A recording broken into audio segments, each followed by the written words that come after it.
लिए हानिकारक है।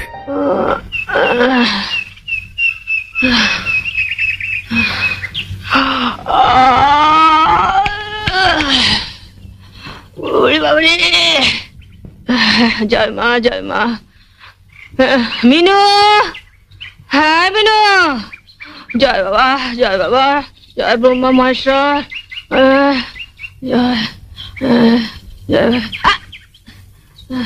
जय दुर्गा लक्ष्मी सरस्वती, जय जय भगवान देवता। আমায় ডাকছো?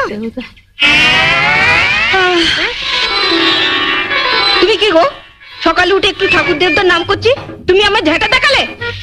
উঠুন ঝাড় দিচ্ছিলাম, তো হাতে ঝাঁটা থাকবে না তো কি রজনীগন্ধা স্টিক থাকবে? আচ্ছা হলো তো, এখন বলো কি বলবে। শুনলে তোমার বোনের কথা শুনলে? কি গো শুনছো? আমার কথা শুনতে পেলে তবে তো শুনবে। শুনতে পেলে মানে? মানে 10 বছর আগে যখন তুমি এ বাড়ির বউ হয়ে আসনি, তখন দাদা আমাদের সবার কথা স্পষ্ট ভাবে শুনতে পেত। তারপরে এই 10 বছর ধরে তুমি দাদাকে ऐसा মন্ত্র ঢেলেছো যে তোমার সব মন্ত্রগুলো জমাট বেঁধে গিয়ে দাদার কান দুটো জাম হয়ে গেছে। তুমি একটু উঁচু স্বরে কথা বলো তো, তাই তোমার কথাগুলো ফাঁক ফোকর দিয়ে দাদার কানে পৌঁছে যায়, কিন্তু আমাদের নো এন্ট্রি। তুমি হাসছো? ওর কথা শুনলে গা পিত্তে জ্বলে যায়। কি শুনতে বলছি? তুমিও দাদার মতো দুটো কানে নো এন্ট্রি বোর্ড ঝুলিয়ে নিলেই পারো না। এখন তাড়াতাড়ি বলো কেন ডেকেছো? ওদিকে আমার অনেক কাজ পড়ে আছে। আগে মশারি তুলে, বিছানাপত্র ঝেড়ে, তারপর ঘর ঝাঁট দিয়ে, তারপর আমার জন্য 1 কাপ গরম চা, একটু আদা দিস। কাল রাতে হঠাৎ ঠান্ডা লেগে গেছে, গলাটা কেমন ব্যথা ব্যথা করছে। তোমাদের সংসারে কেন যে আমি মা দুর্গা হয়ে জন্মালাম না? হঠাৎ কথা বলছো না, মানে মা দুর্গা হয়ে জন্মালে আমার কেমন 10খানা হাত থাকতো। একখানা হাতে তোমার মশারি তুলতাম, আরেকখানা হাতে তোমার বিছানা চাদর পাল্টে দিতাম, আরেকখানা হাতে ঝাড় দিতাম, আরেকখানা মানে আদা আদা থেতলাতাম। শুনলে না, দাদা বললো আদা দিয়ে চা করে নিয়ে। আদাটা আগে না থেতলালে চাটা করবো কি করে? যাই এক এক করে কাজগুলো সারি। ওদিকে আমার এক দাদা কাজ পড়ে আছে।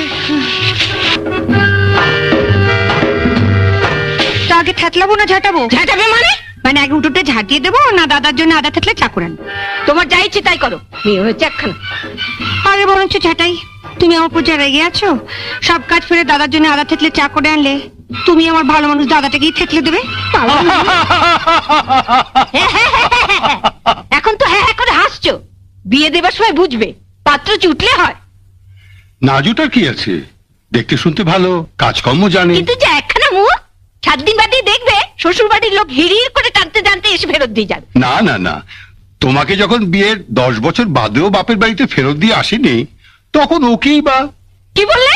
তার মানে আমি? হ্যাঁ তুমি ভেবেছোটা কি সকাল থেকে বর্দার ঘরে বিছানাপত্র তুলছো, ঘর ঝাড় দিচ্ছ? কেন আমরা কি সংসারে টাকা দিই না? বর্দা শুধু একাই দেয়? সকাল থেকে ডেকে ডেকে একবারে গলা ব্যথা হয়ে গেল। তাহলে তোমাকে বেশ করে থেতলে দিই। কি বললে? আমায় থেতলে দেবে? আহ, তোমাদের সবারই এক দোষ। কথাটা শেষ করতে দেবে তো? বর্দার ঠান্ডা লেগে গলা ব্যথা হয়েছে, তাই আদা থেতলে চা করে দেবো। আর তুমি বলে না যে আমার জন্য চেঁচিয়ে চেঁচিয়ে গলা ব্যথা হয়েছে, তোমাকে একটু থেতলে। কাকা মাচা পরে হলেও চলবে। আগে এই শাড়িটা নাও, শাড়িটা সাবান দিয়ে কাচবে, কেচে মার দেবে, মার দিয়ে ছাদে গিয়ে শুকোতে দেবে, আর হাতে একটা কঞ্চি নিয়ে দাঁড়িয়ে থাকবে। দেখবে শাড়িতে কাক না বসে, বুঝলে?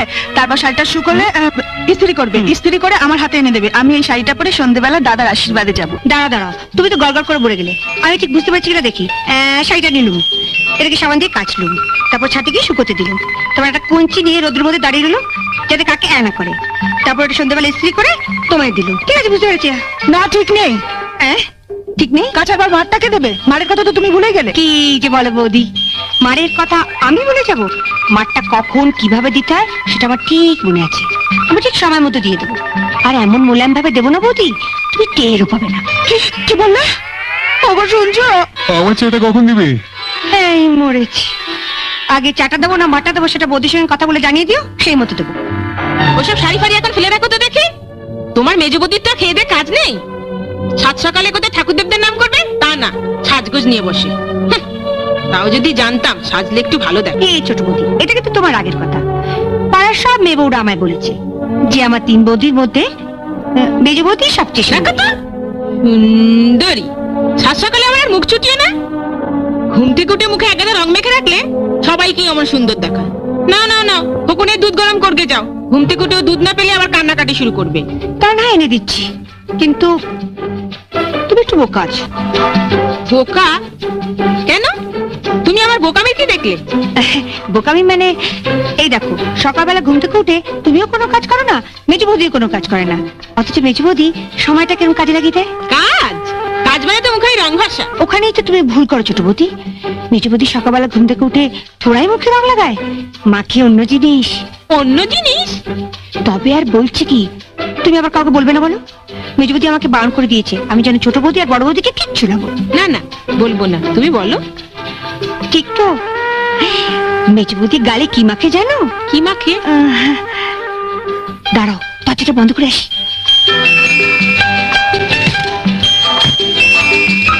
রোজ ঘুম থেকে উঠে মেজু বৌদি ঘরের দরজা বন্ধ করে কেন বসে থাকে জানো? কেন? এই আমি রোজ সকালবেলা মেজু বৌদিকে 100 গ্রাম মুসুরির ডালের সঙ্গে 2 আঁটি ধনেপাতা বেটে দিই, আর সেটা না মেজু বৌদি বেশ ভালো করে গালে মাখে, তারপর ফুসফুটে ফ্যান চালিয়ে ঘন্টা দেড়েক ধরে শুকোয়। আর সেই সময় মেজু বৌদি ঘাড় পর্যন্ত হেলায় না, আরে কথা পর্যন্ত বলে না, পাছে গালে চামড়া টান পড়ে যায়। ধনে পাতার মুসুর ডাল? হ্যাঁ গো, মেজবতী যখন এ বাড়িতে প্রথম বউ এসেছিল কি খসখসেই না ছিল গাল দুখানা। তারপরে বছর দেড়েক ধরে মুসুরির ডাল আর ধনেপাতার কল্যাণে গাল দুখানা কি ফর্সা আর তেলতেলে হয়েছে। তোমার গাল দুখানা যেরকম খসখসে। যাই বাবা, খবরের জন্য দুধটা গরম করে নিয়ে আসি। এই শোনো, হ্যাঁ, আমাকে একটু মুসুর ডাল আর ধনে পাতা বেটে এনে দেবে? মানে ছেলে দুধ গরম করব, তোমার জন্য মুসুরির ডাল বাটবো, তারপর এটা কাচবো, এক হাতে কত কাজ করবো ছোট বৌদি। খোকনের দুধ না দিলেও চলবে, তুমি বরঞ্চ আমার জন্য একটু চুপি চুপি মুসুর ডালটা বেটে এনে দাও। ঠিক আছে, তা না হয় দেবো, কিন্তু ছেলে কাঁদলে তুমি সামলাবে। ঝুড়ি থেকে সব নামাচ্ছ কেন? কি খুঁজছো? কাল 3 আঁটি ধনে পাতা রেখেছিলাম পাতলা করে মুসুর ডাল রেঁধে খাবো বলে, হ্যাঁ, 1 আঁটিও খাচ্ছি না। গেল কোথায় সব?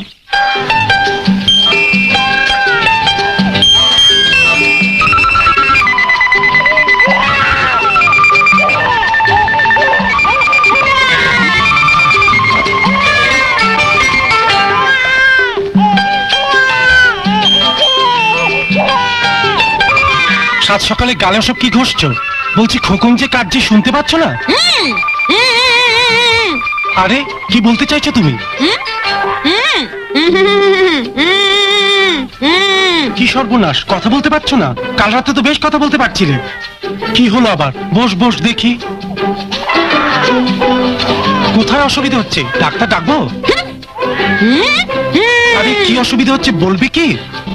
সব বলবি করে কি হয়েছে আমার যে ডাক্তার ডাকবে? যাও, বাচ্চাটা কাঁদছে, তাকে কি থামাও। তখন থেকে ইশারা করলাম, সেই আমাকে কথা বলিয়ে দিলে। তবে যে তোমার মাথায় বুদ্ধি হবে, আমাকে আবার নতুন করে শুরু করতে হবে। কি শুরু করবে? দেখছো না কি করছে? দেখছি তো সেই তখন থেকে। কি মাখছো সব গালে? আসতে বলো, তোমার মেজ বৌদি শুনে ফেললেই কি জানবে? ওর গালের রং ফর্সা আর তেল তেলে হওয়ার গোপন রহস্যটা আমি জেনে ফেলেছি। গোপন রহস্যটা তোমায় কে শিখিয়েছে শুনি? মিনু। আমি তখনই আজ করেছি, এটা তারই কর্ম। তুমি যেন আবার মেজ বৌদিকে কিছু বলতে যেও না। লক্ষ্মীটি, ছেলেটাকে একটু সামলাও, আমি একটু গালে ভালো করে ঘষে নিই। এসো বাবু, এসো এসো। মিনু, এই মিনু। মিনুকে আবার ডাকছো কেন? হ্যাঁ, ও ও, আয় আয় আয়। এই মিনু শোন, তুই ওকে বলেছিস ধনে পাতা আর মুসুর ডাল বাটা গালে মাখলে গালের রং ফর্সা হয়? তোর বৌদির জন্য তো জীবনে অনেক কিছুই করলাম, এবার দেখছি গামবুট পরে বনে বাজারে যেতে হবে। চল চল, তোকে দুধ খাই আনি। কেন বনে বাজারে যেতে হবে কেন? তোমার গালের যা রং, ওটা ফর্সা করা ধনে পাতার কাজ নয়, এর জন্য বিচুটি পাতা লাগবে। তা বিচুটি পাতা তো ধনে পাতার মতো বাজারে কিনতে পাওয়া যায় না। বিচুটি পাতা পেতে হলে আমাকে ওই বন বাজারে যেতে হবে। কাল থেকে ওই ধনে পাতার বদলে গালে বিচুটি পাতা ঘষো, তাহলে যদি কেলটে রংটা খুলে গিয়ে একটু ফর্সা রং বেরোয়। কি কি বললে তুমি?